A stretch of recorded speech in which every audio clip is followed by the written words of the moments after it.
I have heard multiple references to the importance of meal habits.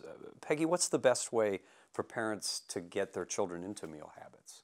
Well, a good time to get into the meal habit, if they're not already into one, is when the child starts to eat solid foods. And then they're pulling up to the table and in the high chair and being a part of the family meal.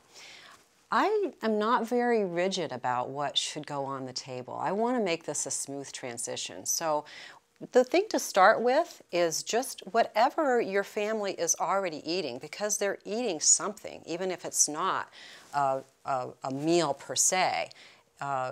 Take that food and put it on the table, gather everyone around, because the definition of a meal is pretty loose. It's what you are eating together, facing across the table from one another. And the food becomes somewhat secondary, but just by the very nature of people's curiosity, they start, a parent can see, oh, well, that was pretty successful when I took the finger foods that we were ordinarily eating and just put them on the table. Maybe it was sandwiches. Fine. That might not work out so well for the toddler, but it might be just fine.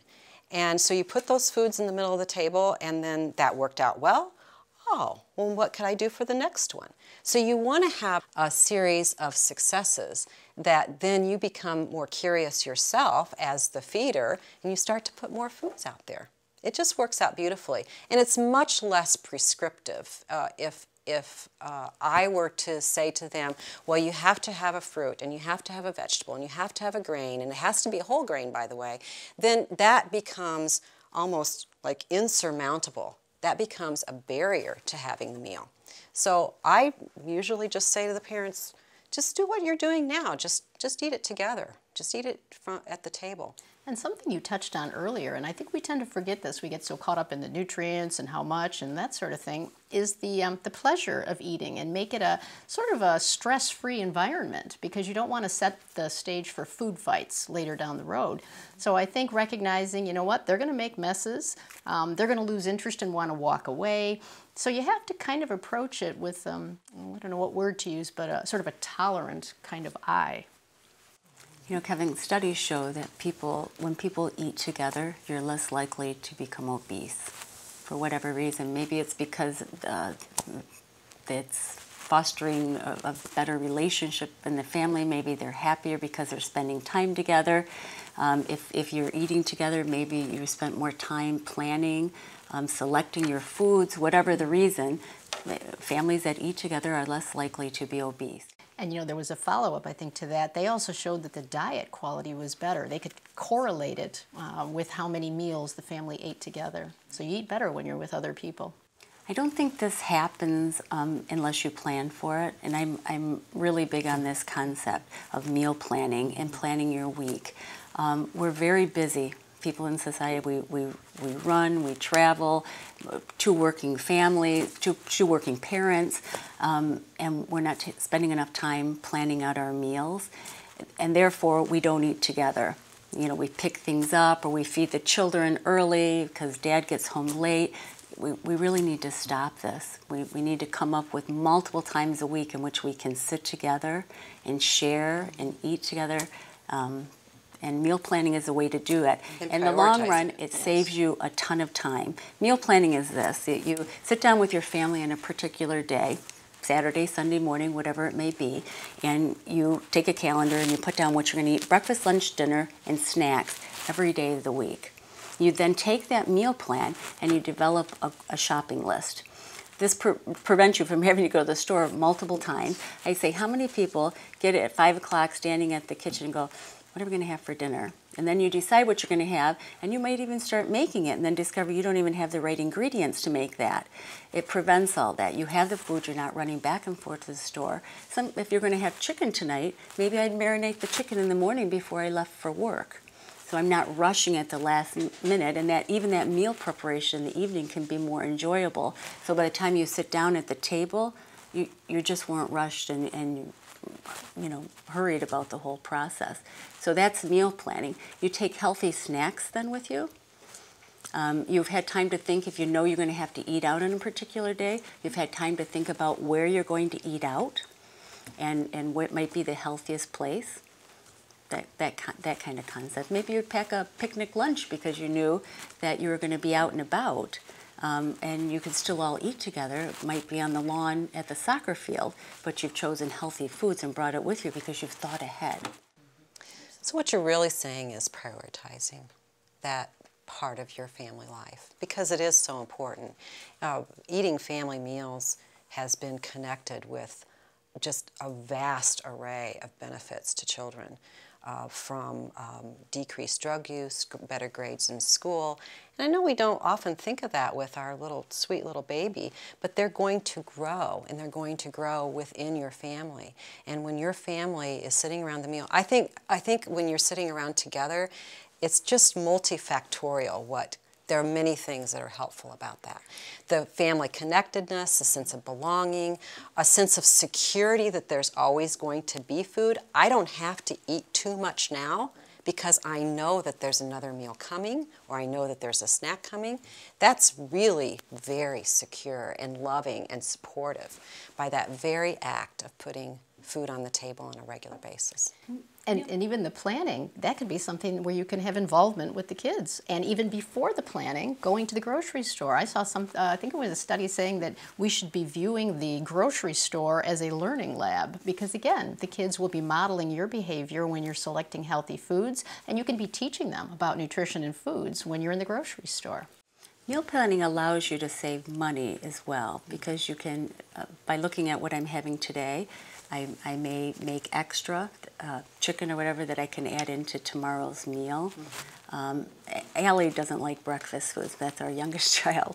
And so when we really do this at home. I'm not kidding. We meal plan. It's stuck on our cabinet. Allie says, well, I don't know what I'm going to have for breakfast. What are we having for dinner the night before? Penny, what foods should be avoided and why? Really, the only things that should be avoided are choking foods. And choking foods would be things like hard candy, nuts, popcorn, real young, raw vegetables and fruits. Some of those can be choking hazards.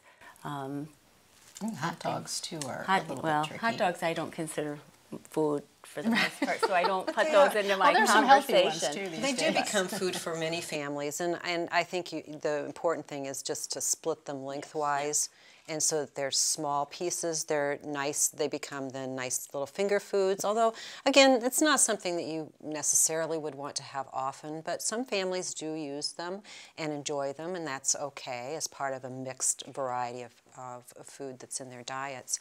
Yeah, anything that is the size of the windpipe, particularly things that are solid, you'd want to avoid, because children at that age are pretty much picking it up, moving it around in their mouth and swallowing, so it doesn't get much, chewing. I have to go back to hot dogs.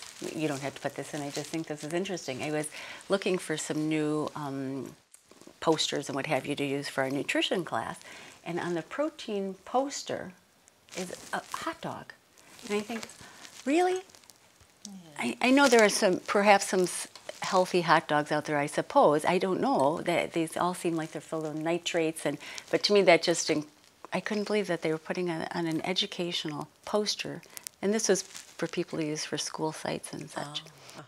Well, they are a fact of the matter. I mean, they're just part of what people eat. Yeah. So by just embracing them and making them safe, I think it puts less emphasis on it than to say no hot dogs. But I think you're right. You could take them off of the visual.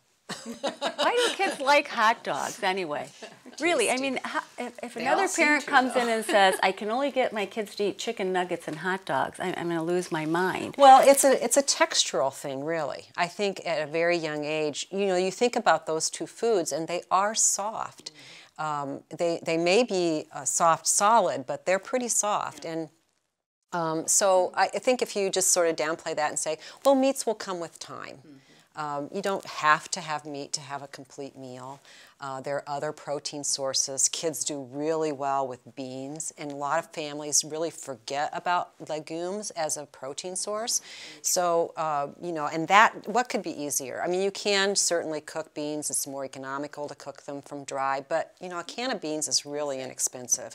And you open them up, you rinse them off, you add them to the dish, and no matter what you're serving, they add good amount of protein, fairly complete protein.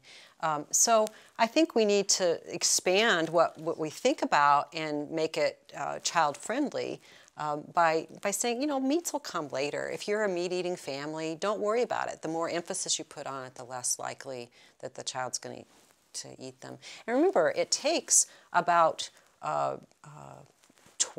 12 or 15 exposures. What is it? 15, up to 15. Yeah, and it sort of goes back to that whole meal planning idea, is that when you involve your child in planning the meal, picking out recipes, looking at pictures, going to the store, each one of those is an exposure. And so is it surprising then that they're more likely to eat it when it appears on the table? Not really, because all of a sudden, just in the planning process alone, you might have had 3 or 4 exposures. So it really helps to involve children, even from a very young age, and sort of turning over some of those Even things. in preparation. I know my daughter has her little, she's almost 2 years old, and she has her on a little stool helping with putting together their lunch. So I think that involvement from every phase, whether it's planning out the meals for the week, going to the grocery store, or actual food preparation, really can get them to, I think, buy into a healthy eating pattern. If we don't teach kids about nutrition early, they eat junk. And we're not teaching our children about nutrition early. We're not taking them to the store to teach them how to pick out the fruits or the vegetables or the meats, or, you know, I can't even, I don't know if I could send my I shouldn't say this because I guess I didn't do it. Don't tape this, okay? I don't know if I could send Erin and Aubrey to pick out a cantaloupe and have them know how to select it. Of course, I don't know that I could. Cantaloupe's tough. Okay, I'll pick another one. It's hard. You know, if I said go, None of that works. I don't know, besides a banana or an apple, I think my kids might have a difficult time knowing. A pineapple. Okay. If I said, I need you to stop at the store and grab a pineapple, would they know how to select if the pineapple's ripe or not? Well, it is becoming another one of those lost arts, because you know, those are all contextual skills. We ate together all the time. I just didn't necessarily take my kids to the store with me to teach them about shopping and how the grocery store is laid out and where the healthy foods are kept. And I mean, we're missing opportunities. That's important.